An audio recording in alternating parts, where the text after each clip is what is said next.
হন তুই হচ্ছে তার ছোটকালের বন্ধু, তোর একটা ক্ষয়ক্ষতি হোক এটা জীবনও চাইতেন না। আচ্ছা তুই যে তামান্নার লগে রিলেশনে আসত, হেতি কি আসলে তোর ভালোবাসেনি? এই বেটা, তুই আমার বন্ধু না শত্রু? তোমার বন্ধু এগুলো কি করছে আমার সাথে? ওর সাথে আমার 2 বছরের সম্পর্ক।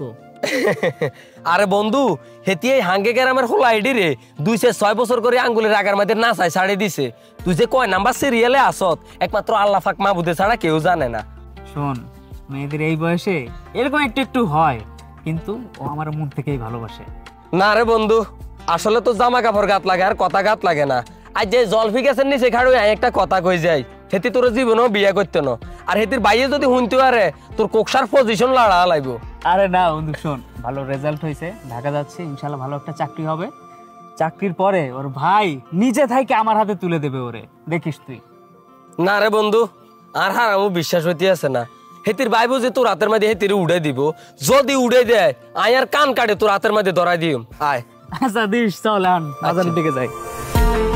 দেখো, মাস্টার্সটা তো অনেক ভালো করে পাশ করলাম, রেজাল্ট আলহামদুলিল্লাহ অনেক ভালো। আমি দেখা গেল সপ্তাহখানিক পরে ঢাকা চলে যাব। হ্যাঁ যাও তো, এটা আমাকে বলার কি আছে?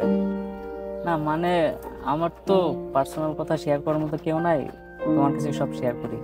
ঢাকা যাচ্ছ ভালো কথা, চাকরি না পাওয়া পর্যন্ত আসার দরকার নেই। হ্যাঁ, আমি তো চাকরির জন্যই যাচ্ছি, শুধু তুমি দোয়া কইরো যেন ভালো একটা চাকরি পাই। হ্যাঁ, আরেকটা কথা, আমি ঢাকা যাওয়ার আগে আমি একটু তোমার ভাইয়ের সাথে একটু দেখা করতে যাচ্ছিলাম, তুমি কি বলো? ঢাকায় যাচ্ছ ভালো কথা, কিন্তু আমার ভাইয়ের সঙ্গে দেখা করার কোনো প্রয়োজন নেই। আগে ভালো একটা চাকরি পাও, তারপর দেখা করো। তুমি কি ভাবো ভাইয়া কি তোমার এই অবস্থা দেখে আমাকে তোমার হাতে তুলে দেবে? কখনোই না। আচ্ছা, তুমি যেহেতু বলছো সমস্যা নাই কোনো, আমি আগে ঢাকা যাই, বেশি দিন সময় লাগবে না। আমার রেজাল্ট যেহেতু ভালো আছে, ইনশাল্লাহ ভালো একটা চাকরি হয়ে যাবে, তারপরে এসে আমি তোমার ভাইয়ের সাথে দেখা করবো কিন্তু। ঠিক আছে। আচ্ছা ঠিক আছে, তাহলে আজকে যাও। ঠিক আছে, থাকো তাহলে, আমি যাই। আচ্ছা, আল্লাহ হাফেজ।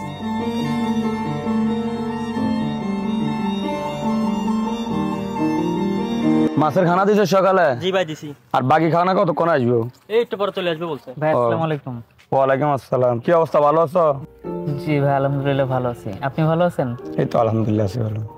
ভাই যে রেজাল্ট দিছে তো মাস্টার্সের, রেজাল্টটা আমার আলহামদুলিল্লাহ ভালো আছে, ফার্স্ট ক্লাসে পাস করছি। ইনশাল্লাহ 2-1 দিনের ভিতরে ঢাকা চলে যাচ্ছি, দোয়া করেন আমার জন্য। হ্যাঁ, আমি তো দোয়া করি তুমি ভালো কিছু করো, কিন্তু তুমি আবার তোমার বাপের মতন হইও না। তোমার বাপ তো ছিল এলাকার একটা চোর।